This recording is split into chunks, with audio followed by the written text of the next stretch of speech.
I am Allison, 29 years old, and I always tried to maintain a good relationship with my sister Jennifer despite our differences. When I received her birthday dinner invitation, I was genuinely excited to celebrate with her. But arriving at the upscale restaurant, I discovered my seat was at the kids' table. My brother-in-law Derek smirked, saying, "Only important guests sit with the adults." Worse, there was no plate for me. Jennifer just shrugged and said, "Guess you are not that important." I stood up, took my gift, and said, "Then I am leaving." Jennifer froze. If you are watching this, drop a comment letting me know where you are viewing from. And hit that like and subscribe button if you have ever had to stand up to family members who did not value you. Growing up, Jennifer and I shared a bedroom in our modest suburban home in Michigan.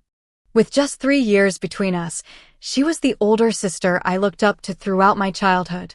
We would build blanket forts together, share secrets under flashlight after bedtime, and defend each other from playground bullies. I still remember how she taught me to ride a bike when I was 6, running alongside me until I found my balance. Those memories make what happened at her birthday dinner even more painful. Our close relationship began changing during our college years. I chose to pursue education at the state university, while Jennifer attended an expensive private college on a partial scholarship. The different social circles we moved in started creating a subtle divide. She began dating wealthy classmates while I focused on my teaching program and worked part-time jobs to minimize student loans. Then 5 years ago, Jennifer met Derek. From a prominent family with old money, Derek worked at his father's investment firm and introduced Jennifer to a lifestyle she had never experienced before. Designer clothes replaced her thrift store finds. International vacations replaced our traditional sisters' weekend at the lake. With each passing month, I watched my sister transform into someone increasingly preoccupied with status and appearances. Meanwhile, I completed my degree and secured a position teaching 3rd grade at Hillside Elementary. I love my job despite the modest salary. The joy of watching my students progress and grow gives me a fulfillment that no paycheck could match.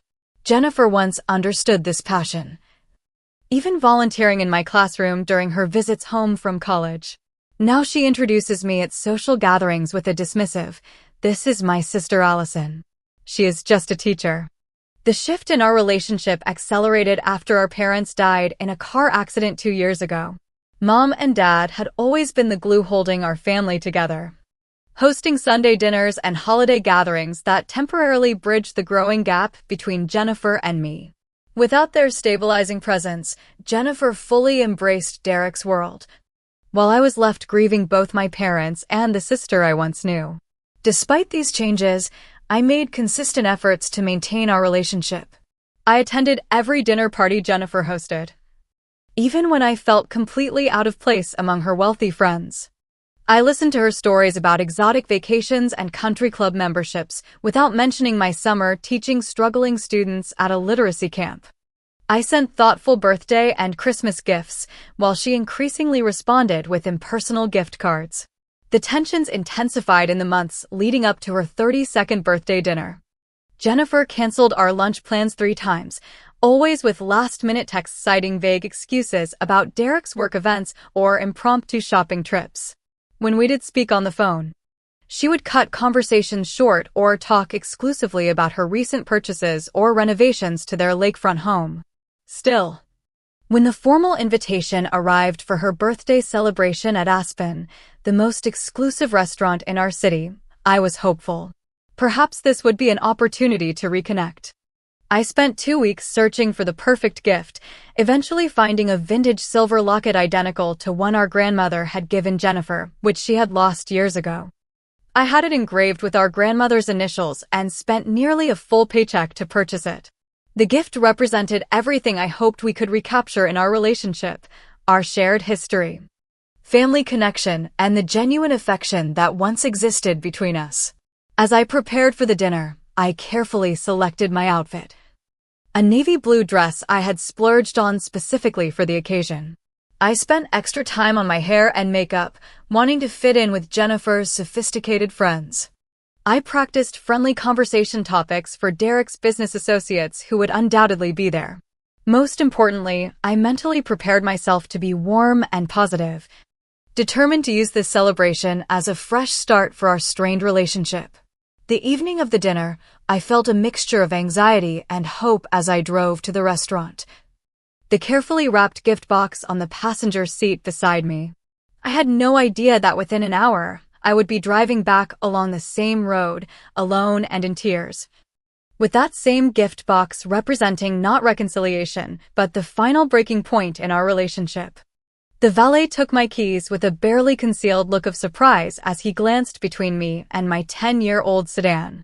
Around me, guests arrived in luxury vehicles that cost more than my annual salary. I smoothed my dress nervously and approached the gleaming glass doors of Aspen, where a doorman in a tailored suit nodded curtly as he ushered me inside. The restaurant interior was a study in understated luxury, with soaring ceilings, crystal chandeliers, and intimate tables spaced for privacy. A fountain constructed of illuminated glass panels served as the centerpiece, casting a soft blue glow across the white marble floor. I gave Jennifer's name to the maitre d', who consulted his tablet and led me through the main dining area toward a semi-private back section reserved for their party. As we approached, I spotted Jennifer immediately. She was radiant in a red designer dress, her hair professionally styled, laughing as she accepted a glass of champagne from a waiter. Derek stood beside her in a perfectly tailored gray suit, his arm possessively around her waist as he chatted with an older couple I recognized as his parents. Around them gathered about 20 guests, all impeccably dressed, all fitting seamlessly into this world of privilege that had become my sister's reality. Jennifer noticed me and waved, her smile not quite reaching her eyes.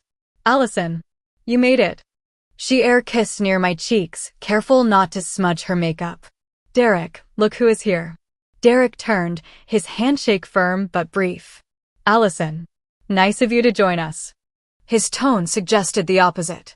"Jennifer was just saying she was not sure you would come." "I would not miss my sister's birthday," I replied, handing Jennifer the gift bag containing the locket. "Happy birthday, Jen." She took it with a distracted thanks before immediately setting it on a table with other presents, most in packaging from luxury retailers. Before I could say more, she was pulled away by a friend calling her name, leaving me standing awkwardly beside Derek. "Let me show you to your seat," he said after a moment, guiding me not toward the elegantly set main table where adults were already gathering, but toward a smaller table in the corner. At first, I did not understand. The table was lower, the chairs smaller. Then I saw the coloring placemats and crayon cups. A high chair stood at one end.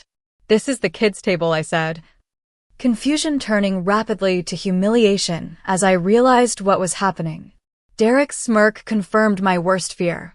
"Only important guests sit with the adults," he said, loud enough that several nearby conversations paused. Heads turned in our direction. "Jennifer thought you would be more comfortable here. You're a teacher, after all. Used to being with children." The blood rushed to my face as I stood frozen, aware of curious and pitying glances from the other guests. At the main table, crystal glasses caught the light as waiters poured wine. At this table, plastic cups with lids awaited the children who had not yet arrived.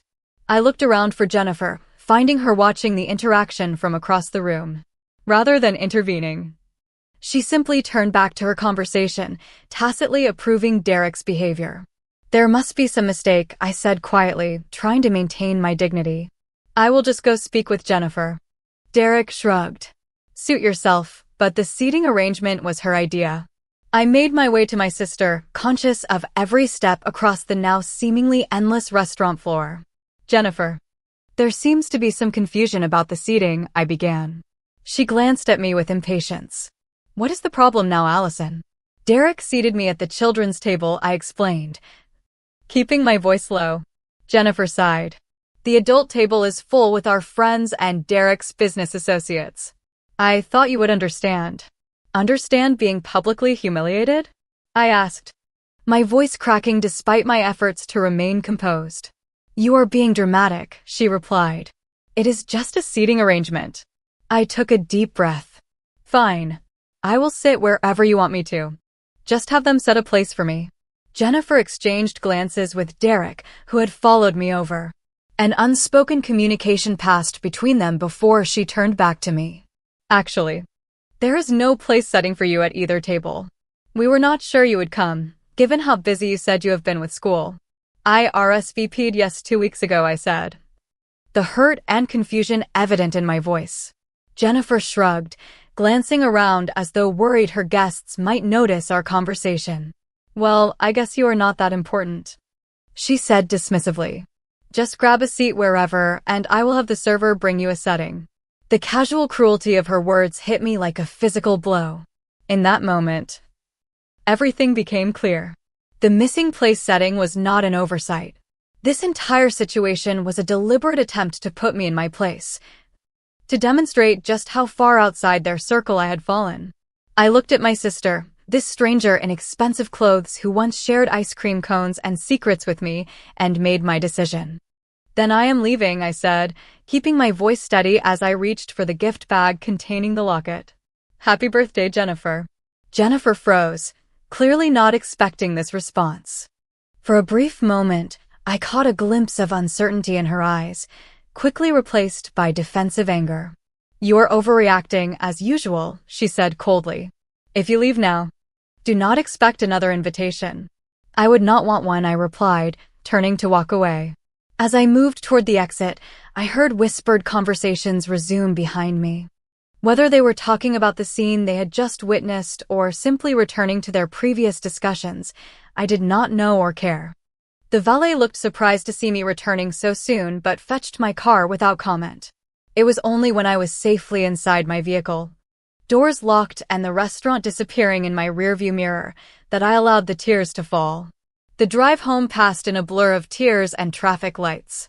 I barely registered the familiar streets of my neighborhood as I pulled into my apartment complex, hands shaking on the steering wheel. The gift bag sat accusingly on the passenger seat, a symbol of hopes now thoroughly crushed. Inside my apartment, I kicked off my heels and collapsed onto the couch, still in my carefully chosen dress. Memories ambushed me without mercy.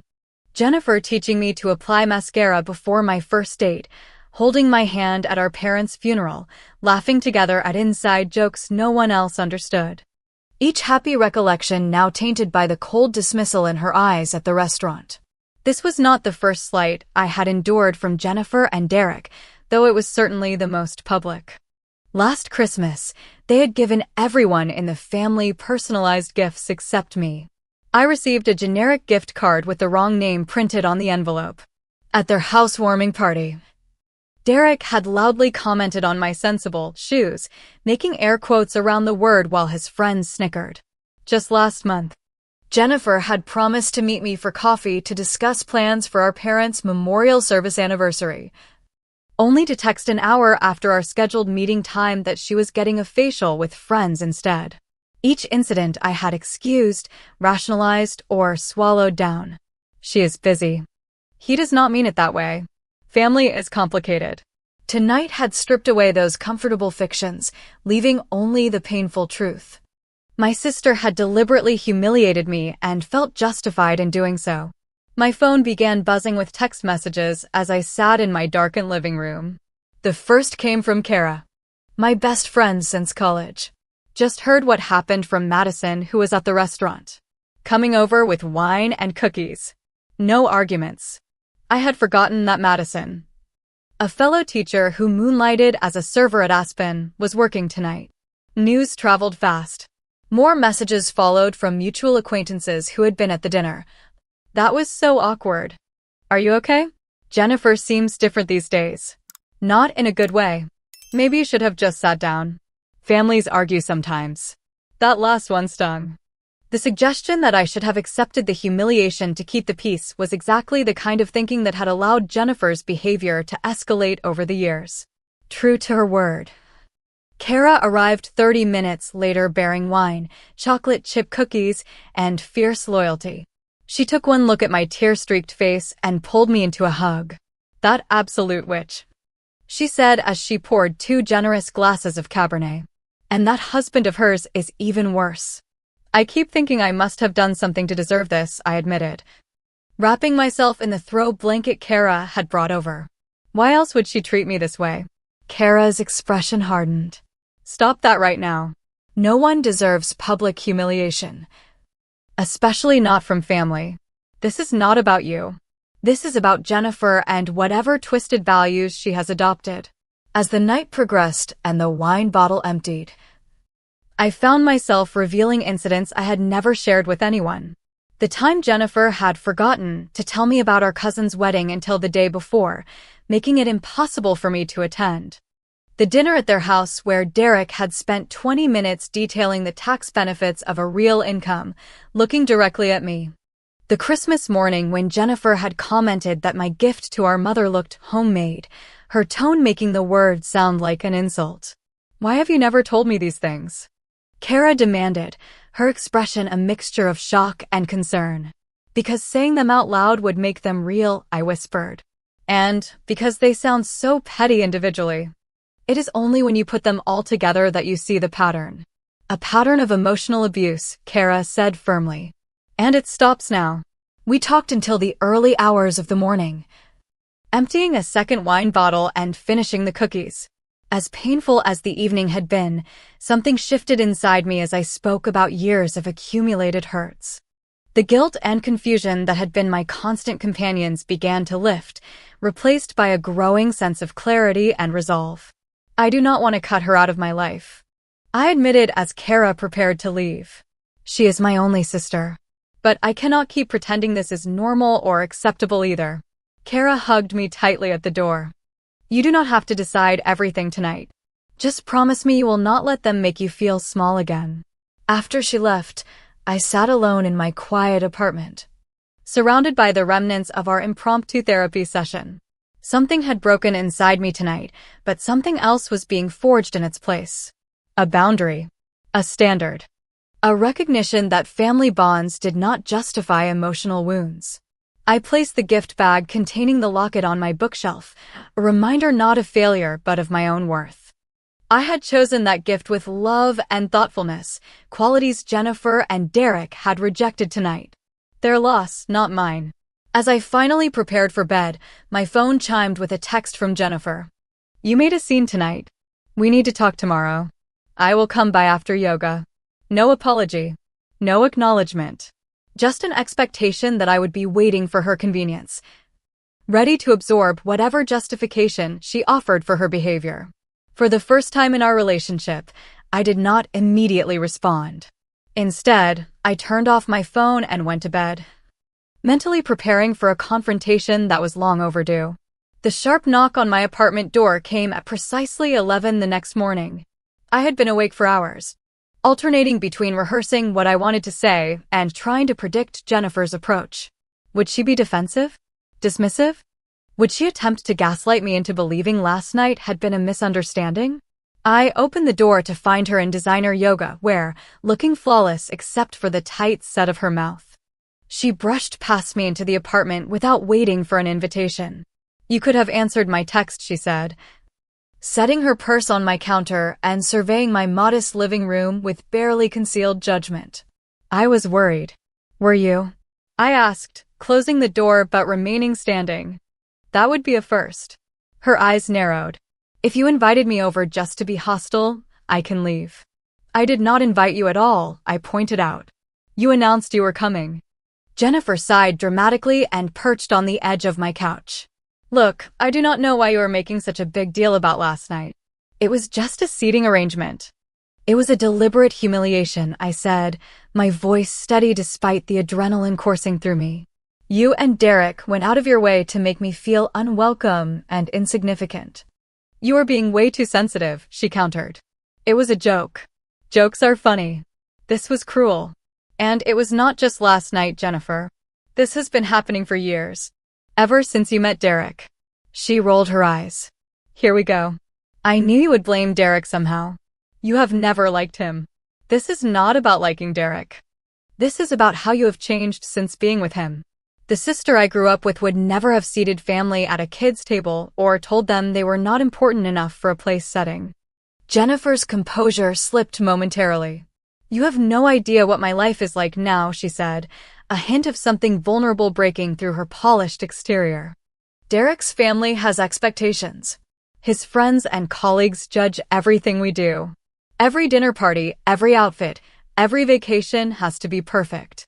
And I do not fit into that perfect picture. I said, the realization dawning on me. Is that it? Am I an embarrassment to you? She did not answer directly, which was an answer in itself. You have chosen a different path. There is nothing wrong with teaching, Allison, but you have to admit we do not exactly move in the same circles anymore. So you thought putting me at the kids' table was appropriate? Telling me I was not important enough for a place setting. I did not mean it that way, she protested, though her eyes slid away from mine. The adults' table really was full with people Derek needs to impress for work. And honestly, I did not think you would want to sit through conversations about investment portfolios and vacation properties. That should have been my choice to make, I said. Instead, you and Derek decided to humiliate me in front of everyone. Jennifer stood up abruptly, pacing my small living room. You have always been so judgmental about my lifestyle. Looking down on me for enjoying nice things, for wanting more than what Mom and Dad settled for. The accusation was so backwards it momentarily stunned me. I have never judged you for your choices. Jennifer, I have only wanted you to stop judging me for mine. That is not true, she shot back, her voice rising. You were always Mom and Dad's favorite. The responsible one. The one who made all the right choices. Do you know how hard it was growing up in your shadow? The perfect daughter who never caused problems. I stared at her in disbelief. Is that what you think? That I was the favorite? Of course you were. Dad helped you buy your first car. Mom kept every single one of your school awards. When I wanted to study fashion, they told me to pick something practical. When you decided to become a teacher, they were thrilled. They were proud of both of us, I insisted. They helped me with my car because I was working 2 jobs and saving every penny. They encouraged you to get a business degree so you would have options. Well, I have options now, Jennifer said bitterly. Derek has given me everything I ever wanted. Something in her tone made me pause. Has he? Are you actually happy, Jennifer? The question hung in the air between us. For a moment, her carefully constructed facade wavered, and I caught a glimpse of something that looked remarkably like uncertainty. Of course I am happy, she said, but the words sounded rehearsed. We have a beautiful home, amazing friends, the perfect life. A perfect life where you treat your sister like an unwanted obligation? Her face flushed. That is not fair. None of this is fair. I agreed.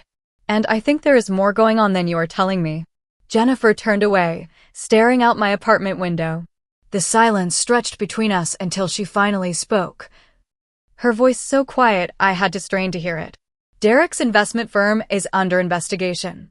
They have frozen some of the accounts. We have had to cut back on everything, but no one can know. His parents would disown him if they found out he mismanaged client funds. The revelation explained so much. The increasingly desperate attempts to maintain appearances. The heightened status anxiety. The need to impress Derek's business associates at the birthday dinner. Jennifer, if you are in trouble, I can help, I offered. Not financially. But I am here for you. She whirled around, eyes flashing. I do not need your help or your pity. We will be fine once this blows over. Derek has connections. And in the meantime, you will keep pushing away the people who actually care about you? Who do not care about your address or your car or your designer clothes? You do not understand the pressure, she insisted. If we do not maintain our social standing, we lose everything. The invitations stop. The connections disappear. We become nobodies. Like me, I asked quietly. She had the grace to look ashamed. But only for a moment. I did not mean it that way. Yes, you did. And that is why I left last night. Because I refused to be treated like a nobody by my own sister. Jennifer grabbed her purse, clearly ready to end the conversation. I came here hoping you would apologize for making a scene and embarrassing me in front of our guests. I see that was too much to expect. The audacity of her statement left me speechless for a moment. You want me to apologize to you? If you cannot see how your behavior reflected poorly on everyone involved, then we have nothing more to discuss, she said, heading for the door. I found my voice just as her hand reached the doorknob. Jennifer, if you leave now without acknowledging what you did, I cannot guarantee I will be here waiting when you decide you need your sister again. She paused, and for a heartbreaking moment, I thought she might turn around. Might choose our relationship over her pride. Instead, she straightened her shoulders and opened the door. Goodbye, Allison. The door closed behind her with a quiet click that somehow hurt more than if she had slammed it. I stood in the middle of my apartment, shaking with adrenaline and grief, facing the painful realization that the sister I had grown up with might truly be lost to me. The days following Jennifer's visit blended together in a fog of emotional exhaustion. I called in sick to school on Monday, something I rarely did, unable to face the thought of summoning enthusiasm for 28 third graders. By Tuesday, I forced myself back into the classroom. But my colleagues noticed the difference immediately. You seem distracted, observed Grace, the fourth grade teacher whose classroom was next to mine. Everything okay? I gave her the abbreviated version during our lunch break, expecting the usual platitudes about family being family and how we should always forgive. Instead, she surprised me. Some relationships are toxic, even when they are with family, she said, stirring her salad thoughtfully. Sometimes the kindest thing you can do for yourself is to create distance. Her words stayed with me throughout the day as I moved through my lessons on autopilot. The children sensed my distraction, becoming restless and chatty. By the final bell, I felt like a failure both personally and professionally. That evening, I found myself pulling out old photo albums stored in my closet. Pictures of Jennifer and me as children, gap-toothed and grinning in matching summer dresses. Snapshots from family vacations, teenage years, college graduations. The visual evidence of a relationship that had once been central to my identity. Behind the photo albums, I discovered a box of our parents' personal items that I had inherited after their death. Jennifer had shown no interest in most of the contents, taking only our mother's jewelry and a few valuable antiques. I had kept the rest, unable to part with these tangible connections to our parents. Inside were bundles of letters our parents had written to each other during their early relationship, birthday cards we had made for them as children, and their personal journals. I had never read the journals, feeling it would somehow violate their privacy. But now, seeking connection and perhaps answers, I carefully opened my mother's most recent diary. The entry dated just 3 months before the accident caught my attention immediately. Worried about Jennifer and her relationship with Derek. She seems to be changing, becoming someone I do not recognize. Allison tried to talk to her about it last week and they argued terribly. I wish they could find their way back to the closeness they once shared. Family is too precious to lose over pride and appearances. My mother's words brought fresh tears. She had seen the changes in Jennifer long before they became impossible to ignore.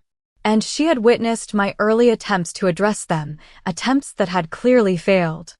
I continued reading entries from the last year of my mother's life, finding repeated concerns about Jennifer's relationship with Derek and her growing materialism.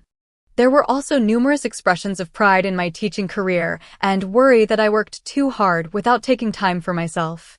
One of the final entries hit me particularly hard. Allison carries so much responsibility. Always the peacemaker, always putting others first. I worry she will spend her life trying to fix relationships that cannot be fixed, sacrificing her own happiness in the process.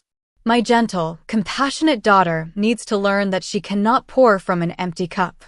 My mother's posthumous insight struck with the force of revelation.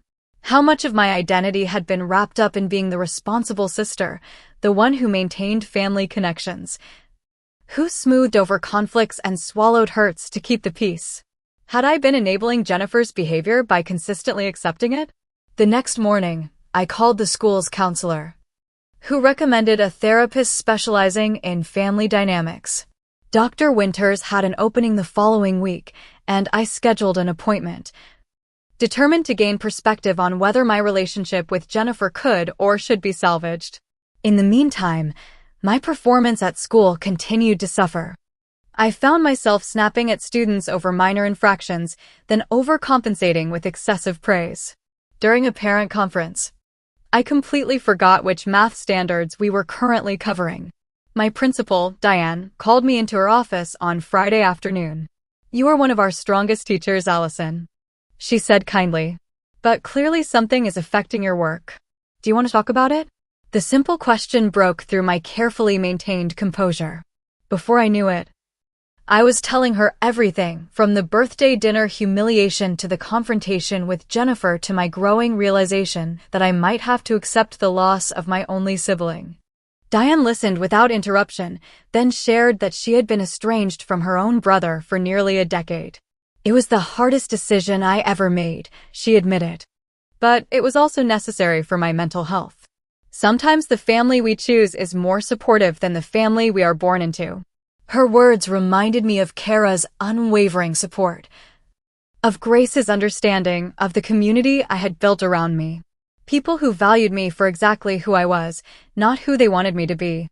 That weekend, I began the painful process of examining every interaction with Jennifer over the past 5 years, identifying patterns I had previously excused or minimized. I created a timeline of incidents where she or Derek had deliberately diminished me, finding the frequency had increased dramatically in recent months. Seeing it all laid out chronologically was both validating and heartbreaking. By the time I met with Dr. Winters the following Wednesday, I had reached a difficult conclusion. I needed to establish firm boundaries with Jennifer, even if that meant limited or no contact for a while. Family estrangement is sometimes viewed as a failure, Dr. Winters noted during our session. But it can actually be a healthy response to chronic mistreatment. The question is not whether you should maintain a relationship with your sister, but what kind of relationship would be healthy for both of you. "I do not think Jennifer is interested in a healthy relationship," I admitted.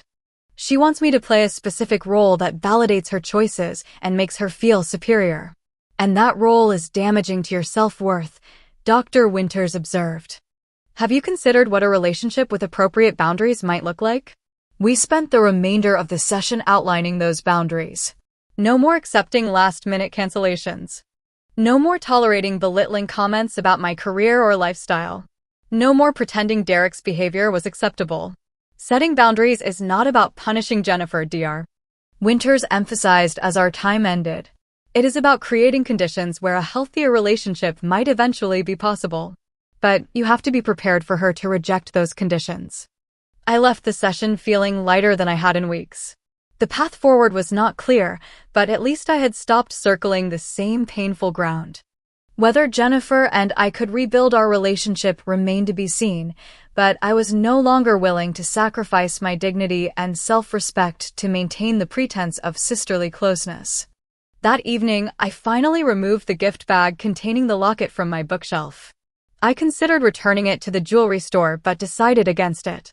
Instead, I placed it in a drawer with a note to myself, a reminder that my capacity for love and generosity is not diminished by someone's inability to receive it. It was a small act of self-affirmation. But in that moment, it felt like the beginning of healing. 2 months passed without contact from Jennifer. The silence was both painful and liberating. I threw myself into my teaching, developing new creative projects for my 3rd graders that earned recognition from the district superintendent. I joined a weekend hiking group, discovering unexpected joy in physical challenges and the camaraderie of fellow outdoor enthusiasts. I even agreed to a dinner date with Lucas, the charming 5th grade science teacher who had been asking me out for months. My weekly sessions with Dr. Winters continued, each one providing new insights into the family dynamics that had shaped my relationship with Jennifer.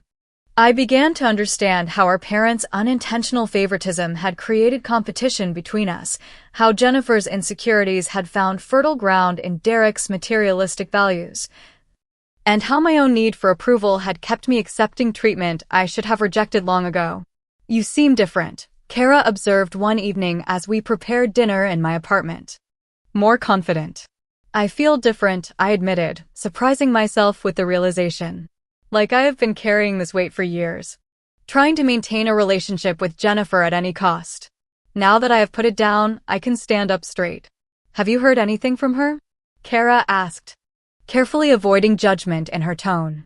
"Nothing directly," I said. But Madison mentioned seeing her and Derek arguing at Aspen last week. Apparently, it got intense enough that they left separately. I had deliberately avoided seeking information about Jennifer, but occasional updates filtered through our overlapping social circles.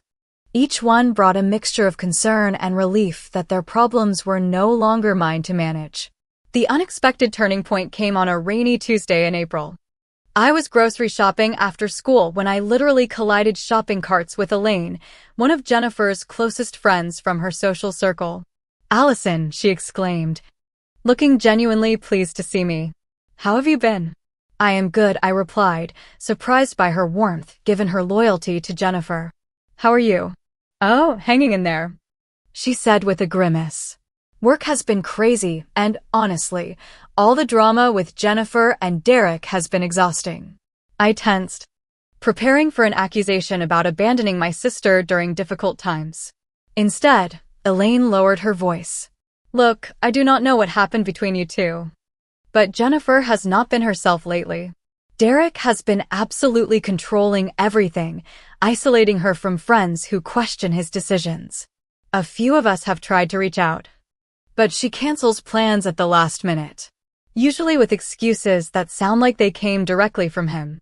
The information confirmed my worst fears about their relationship. I did not realize it had gotten that bad.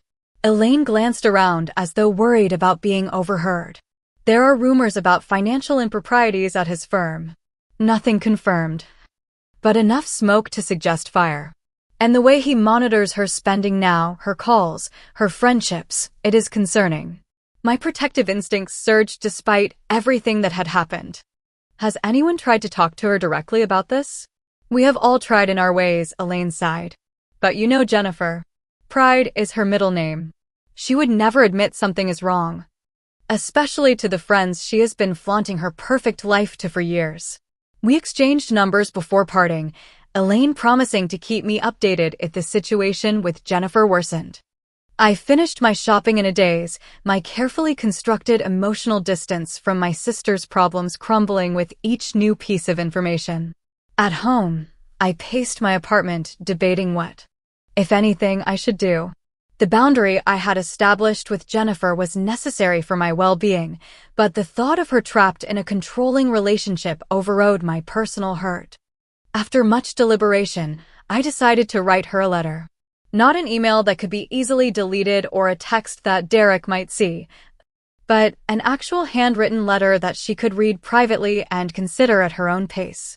I spent hours drafting and redrafting, careful to avoid accusations or conditions that might make her defensive. The final version read, "Dear Jennifer, I am writing to tell you that despite everything that has happened between us, you remain my sister and I care about your well-being. If you ever need support, a safe place to stay, or simply someone to talk to without judgment, I am here for you. No questions asked. No past grievances revisited. This is not an attempt to force reconciliation or to make you explain your choices. It is simply an open door that you can walk through if and when you choose to.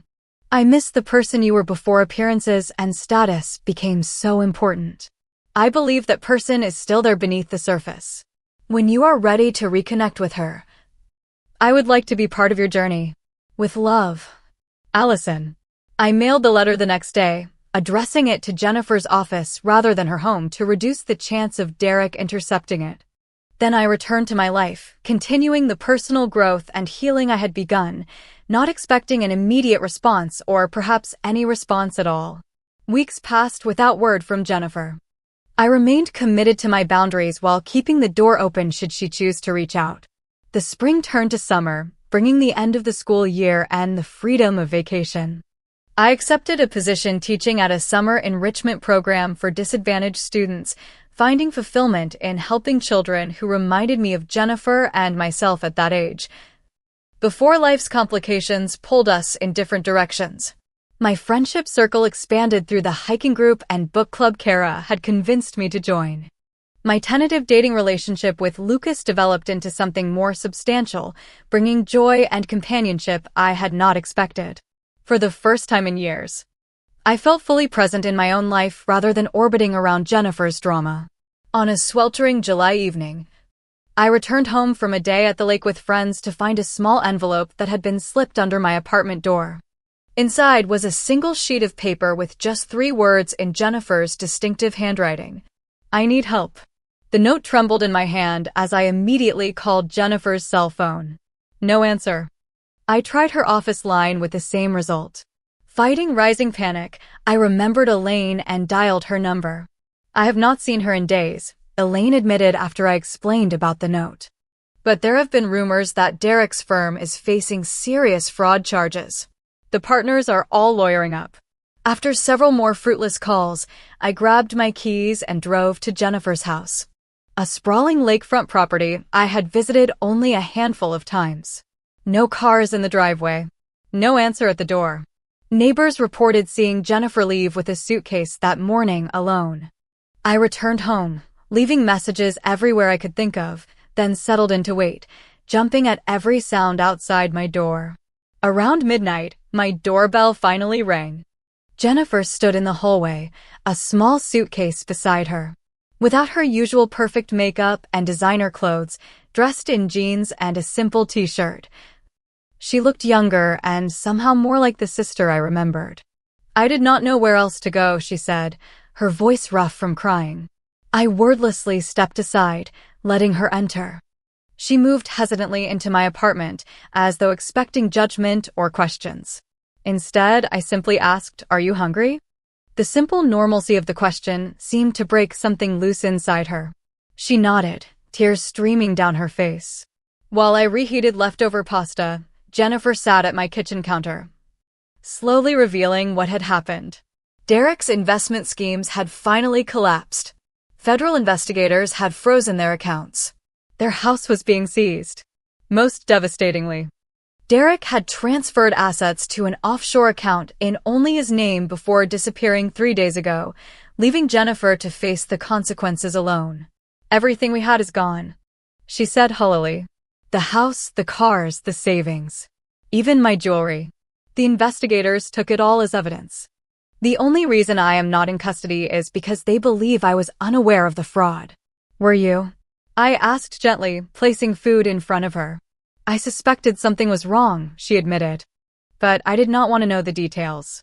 It was easier to focus on maintaining appearances, throwing the right parties, wearing the right clothes. I convinced myself that was my contribution to our success. We talked until dawn, 6 months of silence dissolving into hours of painful honesty. Jennifer acknowledged how terribly she had treated me, how she had allowed Derek's values to override her own, how she had sacrificed authentic relationships for status and approval. "I was jealous of you," she confessed as sunlight began filtering through my curtains. "You always seemed so content with your choices, so certain of your path. I was constantly seeking external validation because I had none of my own." "I was jealous of you too," I admitted. "Your confidence, your social ease. I thought you had everything figured out." She laughed bitterly. "I had nothing figured out. I was just better at faking it."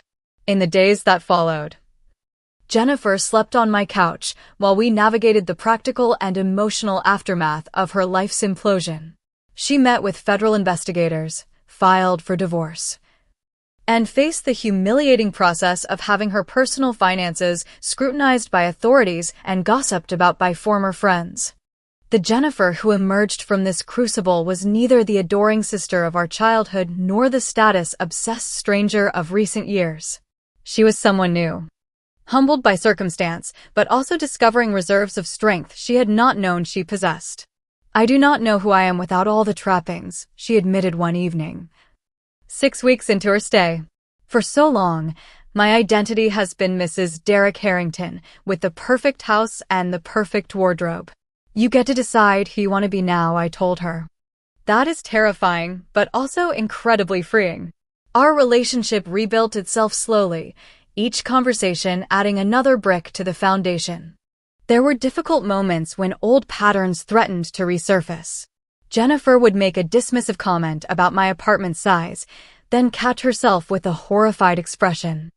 I would bristle at her taking over my kitchen without asking, then remind myself that learning to share space again required patience from both of us. 3 months after showing up at my door, Jennifer found a job as an administrative assistant at a local nonprofit and rented a small apartment nearby. The work was far below her qualifications, but she approached it with unexpected humility. "I want to earn my way back," she explained when I expressed surprise at her career choice. Not just financially, but as a person worth respecting. To celebrate her new beginning, I suggested hosting a small dinner at my apartment. Not an elaborate affair like her birthday celebration had been, but a gathering of people who had supported both of us through this difficult period: Kara, Grace from school, Lucas, and a few of Jennifer's new colleagues who had welcomed her without judgment. As we prepared the food together, I noticed Jennifer arranging place settings at my dining table, carefully positioning a chair for each person, including a place of honor for herself. "Remember the last time we were at a dinner together?" she asked, catching my eye with a rueful smile. "How could I forget? You put me at the kids' table and told you that you were not important enough for a place setting," she added, wincing at the memory. "I was horrible." "Yes, you were," I agreed, but without rancor. "And now you're not. That is what matters." The dinner was nothing like the elaborate social events Jennifer had once hosted, but the laughter and genuine conversation filled my apartment with a warmth that no expensive restaurant could match. Watching Jennifer engage with my friends, showing interest in their lives without judgment or comparison, I glimpsed the sister I had missed for so long. After the guests departed, we sat together on my balcony, looking at the stars visible despite the city lights. "I found Mom's journals when you were staying with me," I confessed. She was worried about us, about how we were drifting apart. Jennifer was quiet for a long moment. "She would be happy to see us now, I think." "She would," I agreed, though she might wish it had not taken such a dramatic series of events to bring us back together. Jennifer laughed softly. "Some lessons I seem to learn only the hard way." 6 months after Jennifer's world collapsed, we stood together at our parents' graveside on the 3rd anniversary of their passing. In contrast to previous years when we had visited separately to avoid conflict, we now placed flowers together, sharing memories rather than strained silence. As we walked back to our cars, Jennifer stopped suddenly. "I never thanked you properly," she said, "for being there when I had nowhere else to go, for not saying I told you so, for giving me a chance to become someone better than I was." "That is what family does," I replied simply. "The real kind, not the kind that exists for appearances." She nodded, understanding the distinction that had taken us both so long to learn. "I am trying to be the real kind now." "You are succeeding," I assured her, "and mend it. Our relationship will never be what it was in childhood. Too much has happened, too many harsh words exchanged, too many painful lessons learned. But the relationship we are building now is perhaps stronger for having been broken and deliberately, carefully reconstructed. I have learned that family is not defined by unconditional tolerance of mistreatment, but by the willingness to hold space for growth and redemption. Jennifer has learned that true worth comes from within, not from possessions or status symbols. Together, we have discovered that sometimes the most important seat at the table is the one you claim for yourself, with dignity and self-respect. If you have ever struggled with family members who did not value you, I hope our story reminds you that standing up for yourself can change not just how others see you, but how you see yourself. The relationships worth keeping are those that allow you to be fully yourself, appreciated not for what you provide or represent, but simply for who you are. Thank you for listening to my story. If it resonated with you, please hit the like button and subscribe to hear more journeys of healing and growth. Have you ever had to establish boundaries with family members? How did it change your relationship? Share your experiences in the comments below. Remember, sometimes walking away is the first step toward building something healthier and more authentic. I am grateful for this community where we can share these difficult truths and support each other.